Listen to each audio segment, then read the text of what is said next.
وضو کے بغیر نماز قبول نہیں ہوتی۔ عن ابی ہریرہ رضی اللہ عنہ عن محمد صلی اللہ علیہ وسلم فذکر احادیث منها وقال رسول اللہ صلی اللہ علیہ وسلم لا تقبل صلاة احدکم اذا احدث حتى يتودع، رواہ مسلم۔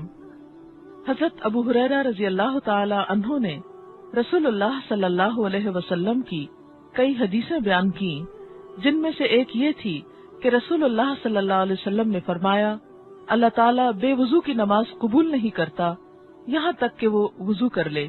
اسے مسلم نے روایت کیا ہے۔ یعنی انسان اگر پوری نماز بھی پڑھ لے مگر وضو نہ ہو تو نماز ہوتی ہی نہیں۔ وضو کرنے سے پہلے بسم اللہ پڑھنا ضروری ہے۔